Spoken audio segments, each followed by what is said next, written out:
Hey everybody, welcome back to the Bourbon Note. I'm Greg. I'm Ben. And today, is it a bourbon? It's bourbon this time. We're drinking bourbon.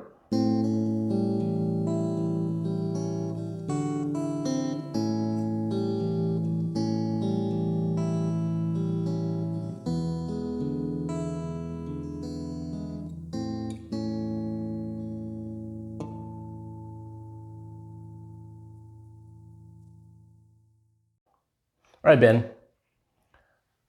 We've had one bourbon from this company. Actually, we have not had a bourbon. We've had a That's wheat true. whiskey. So this is going to be exciting because we were fans of the wheat whiskey. We're about to have had one bourbon. Bam! Future Greg has had one bourbon And yes, this from is... Old Elk Distillery. I sure hope future Ben has one too, because if not, that means something horrible is about to happen to me just before I can get into this bottle. Live on camera. So this is Old Elk blended straight bourbon whiskey. So I'm assuming that means a blend of straight bourbon whiskeys. Ooh, solid cork pop on this bad boy. What do we got for a proof here? 88 proof. 88. All right. The famous 88 proof. So yeah, we've had... Or if you're in Europe, 44% alcohol. Right. So these, I feel like, have just been making their way around Minnesota a little bit more, the Old Elk products. Yes, I would agree. I couldn't find one a couple years ago, or a year ago, when I picked up that Old Elk wheat whiskey. We tried it and absolutely loved it. Yeah, it was really good. Fun fact, this is a elk horn, like a piece of an elk horn, but it's fake. The guy who owns Old Elk or whatever, started up a company creating plastic cases for iPhones and Android phones. Mm-hmm. Made a lot of money. I think a lot of money. So that company actually makes the toppers. Oh, nice. So they're... Yeah, it is cool because it's made to look like an elk. I think we discussed the it looks like it. Yep. wheat whiskey video. Right. So yeah, so these usually we say not available in Minnesota, but these have been making their way. You even saw their limited release one. I forget what it's called, like the Infinity something. I don't know if I saw. Was that one in that picture I sent you? Yeah, because I think it was in a box. When I saw that was before I had ever heard of that. I just Right. saw a bunch of Old Elk stuff. I can tell you where you get that one. Wow, this is really. Have you gone to it yet? Nope. That is really like dusty barn. Hay grains, dusty dry grains, which may seem like, I don't know if some people find that off-putting, but in the right context, I really actually like that. Yep. I think we used to dislike it, then we found that it actually works at times. Well, I think that we just hadn't had ones that were working. Yeah, you know, like exactly. you said. But I don't know if it's that we dislike the idea of it. It's just that sometimes that grainy note, we talked about this recently in a review, can come across as youthful and not matured enough and just not ready overall. Yep. Underdone. And so you get that wet grass and then that grain. And sometimes, and I don't, like that musty sort of. Yeah, that's not like, a good... This is like dry hay, dry grains. If it was wet hay and wet grains, do you know what I mean? As weird as that may sound. Yeah. Like, I think when it's not working, it comes across as that, and you get that musty kind of funk. Yeah. So this is actually working. This one probably is still MGP. They've sourced the majority of their stuff. Mm-hmm. And in fact, they actually stole the master distiller from MGP. He moved to Colorado or whatever so that he could do their blending. Okay. So a lot of their stuff is MGP still. All right, let's get in for the taste here because I'm excited to see if this kind of follows along with the nose. It's got such an interesting, bright, aggressive smell that's really nice.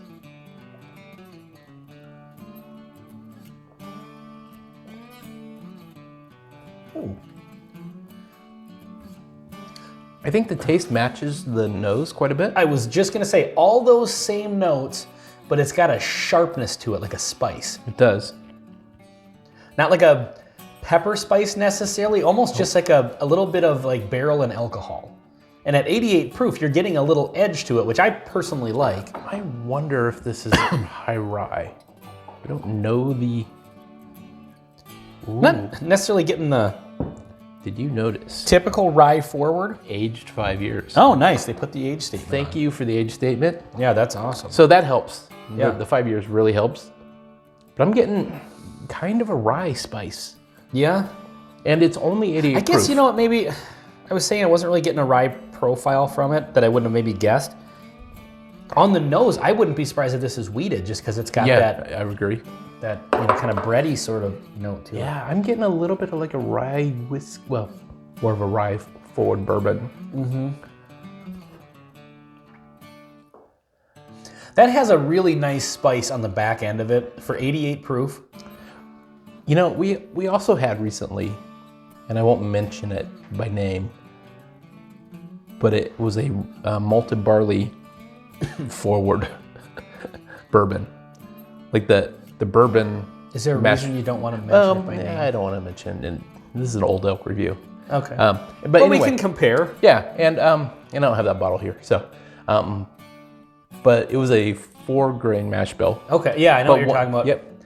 And a lot more malted barley than is normal. I mean, all bourbons typically have malted barley. Yeah, but it was a lot more. Percent. And it was noticeable in that one. And I'm kind of getting a little bit malted barley kind of notes. You know what's interesting is I agree with you on that because I think this, I know which one you're talking about, and why don't we just say what it is because that's a good comparison. It's a great bourbon. Is it the Cave Hill Rabbit Hole? Exactly. Yeah. So, I remember that one being really interesting and having some really interesting notes. Now this one is a little grainier. Yes. Like I said, those dry grains. Yes. Like, you know, you go to the petting zoo and you put the quarter and you get the little thing and you get the grains in your hand. Like, imagine smelling that. You're probably pretty close. Yeah. And to be perfectly honest, I really think it works with this. Like it's got a... Anyway, so I remember that one having the Cave Hill having some flavors that was just really hard to pick out. Yes. You know, and they were great. Hard to describe. Yeah. And there are definitely some similarities here. I completely agree with you on that. And was that one, it was a 4-grain, but it was 2 different kinds of barley, wheat, and corn, correct? Correct. So maybe this is a... Yeah, this one's really, really interesting. So, I know that we're not to the end of the video yet. Maybe you are, who knows. But I will tell you at this point, Old Elk is 2 for 2. Yeah. They're both interesting and not right down the middle boring bourbons. Not that there's anything wrong with that. But both of the whiskeys that we've had from them have been exceptional and unique. Yeah, this one is, I was gonna say, this one is definitely kind of playing in a different category than, well, like you just said, a straight down the middle bourbon, which we love straight down the middle bourbons that are great. This is a great kind of exploration into different, just like the Cave Hill, a different style of bourbon. Yeah. And so, yeah, I don't know what the mash bill is. You don't know what the mash bill is, but maybe it's out on the web. We just didn't look before doing this. But yeah, definitely he's got, yeah, I'm just getting all grains. I mean, there's a little bit of the sweetness, like the caramel and stuff like that. But it's subtle. Yeah, this is a grainy one, but in a good way. Maybe some of it is the oak. Maybe they're, they have Colorado trees or different. Kind of a dry bourbon. Yeah. It really kind of hits your tongue. And I'm shocked that this is 88 proof. Right. I would picture this maybe in the mid-90s. Right, I would agree. Which doesn't seem like a whole lot, but... A couple points make a difference. Can really make a difference, yeah. So I'm very impressed with the amount of flavor that's coming out of this one for 88 proof. So, yeah, I'm a fan of this. I think I would like to try more of their stuff for sure. They tend to get a little expensive, at least around here. It's a small distillery. It's a small distillery, but they're it's 5 years. So, I mean, it's not like they're pushing it out in 2 years or something like that. Yep. So yeah, this is definitely a brand I want to explore some more of for sure. Yep. And I think they're still sourcing from MGP, but eventually they'll get to the point where it's their own juice out of their own machine. Well, and the thing is, this is blended straight bourbon, so you kind of think, what were the different bourbons that they started with that they blended to come up with this? Yeah, exactly. To make that profile, which I find interesting. So, all right, well, this has been Old Elk Blended Straight Bourbon Whiskey. Is that how they say it? Something like that. Blended Straight Bourbon Whiskey on the Bourbon Note. And Ben. I'm Greg. Cheers.